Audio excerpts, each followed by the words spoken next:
I'm going to do a quick lesson today, running you through some tips and tricks if you have a Floyd Rose or similar floating bridge type setup. So today I'm playing this J Custom RG that has this zero edge trem. If you have a Floyd Rose, awesome. I've got a couple of guitars with that. They'll both do the job, or any sort of floating bridge arrangement. You'll be able to do some of the cool stuff that I'm going to show you today. Okay, so what we're going to start with essentially is like the foundation of all the whammy bar stuff, right? Is, if you look at guys like Eddie Van Halen, Dimebag, I consider those guys the two biggest pioneers of, kind of whammy bar, wild 80s playing.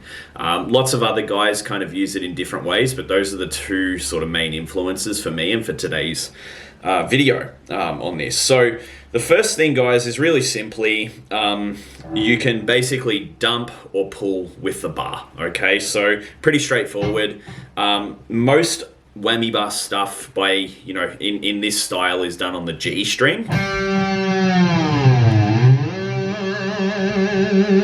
So that's a simple, just basically dump. So you pick the G string, or you can pull off the G string. Then you're going to dump the bar, and then you're going to bring it back up. Quite simple, all right? It's just basics of bar control. Now, what I did at the end there was a little bit of bar vibrato, okay? So a common misconception with vibrato using the bar is people will try and depress the bar to get their vibrato, but it gives a really wacky and weird sound.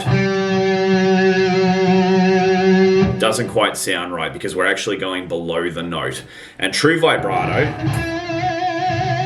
actually holds the note and then bends above it, right? And that's what we want to do with the bar here. So if we take the same note, just an open G string, what you want to do is just pull the bar up a little bit, let it back down, and develop a little bit of a wiggle. Now, the tricks to getting really good vibrato is consistency of the actual note and its pitch, right? So every time you want to try and have it be the same thing. Not inconsistent, right? So a really good tip for that is to practice with a metronome and actually just try and get the same pitch every time in time with a beat correctly. Then you're gonna have really dope sounding vibrato. Okay, guys, so those are the foundations and what we're going to use. The next stage is we're going to get into harmonics. So we're going to use the G string and we're going to find our harmonic notes on here. So the first one is the obvious one at the 12th fret.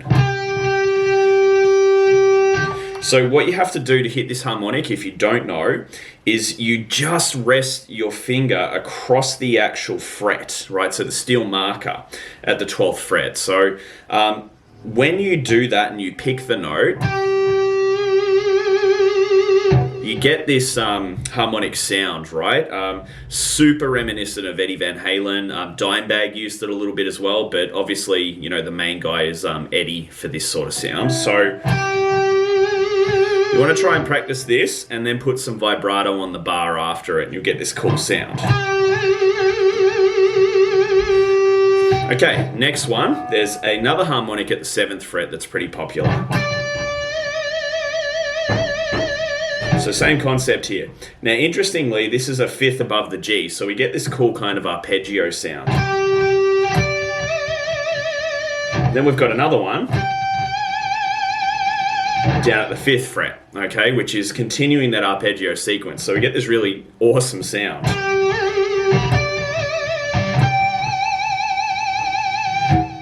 And obviously we're putting vibrato on the bar to make it sound really cool and musical. All right, guys, so we've just done the 5th fret. If we move down to the 3rd fret, we have another one. Okay, and this is sort of Dimebag territory down here. He loved these wild, high-pitched, screaming harmonics down here. So far we've got 12, 7, 5, 3. And then the trick down here in this area is you have to be really precise and accurate. Okay, up here it's pretty unforgiving, but down here, it's really unforgiving and quite tough if you don't hit the harmonic exactly. So you have to practice your spots and try and find exactly where they are along here. And there's actually some other hidden ones in this region, but I'll leave you guys to sort of explore and find your own thing. Now, the last one is actually around the 2nd fret, but I find it's a little further back over the fret marker and quite tough to hit this one. So you can see I just missed it. There we go, right? And we got one down here. So we've got...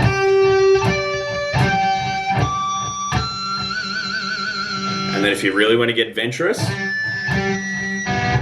Oh, there's one down here above the 2nd fret, okay? But it's quite tough to hit. But that's a definite Dimebag one down there. All right, guys, so so far we've learned some pretty cool things here. Now we're going to do the Dimebag style.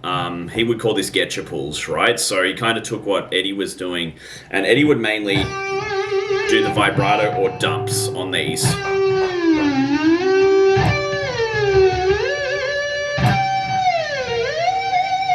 To get this sort of sound.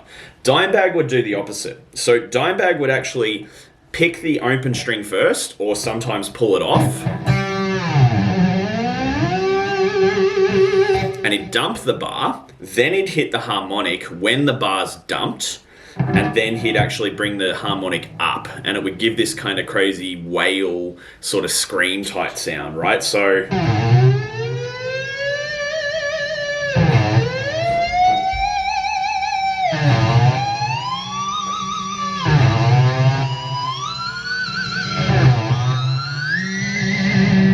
that's what you get, the Dimebag style of this playing, okay? Now, Dime would often enhance his harmonics by adding in some effects with his pedals underneath. So sometimes he'd use a whammy pedal, sometimes he'd use a ton of delay and reverb to thicken up the sound, to really get the thing to scream. And you can watch... one of my favorite examples of this is the Domination solo. There's the live performance where they're playing in Russia in front of that crazy crowd. He hits some amazing dime squeals in the middle of his solos, and does his signature getcha pull sign while he's doing it. All right, guys, so that's a quick lesson in some cool bar stuff, right? Some crazy sort of Eddie Van Halen, Dimebag Darrell style, crazy 80s bar playing. Looking forward to seeing what you guys do with it. I feel like it's something that isn't super popular in the guitar world anymore at the moment. A lot of guys are moving away from Floyd Roses and floating bridges, and I'm looking forward to seeing what the next generation does with it and how they push it forward. So yeah, guys, give it your best shot. Enjoy. Hit me up in the comments below. Make sure you like the video. Make sure you subscribe to my channel, and I'll talk with you all soon.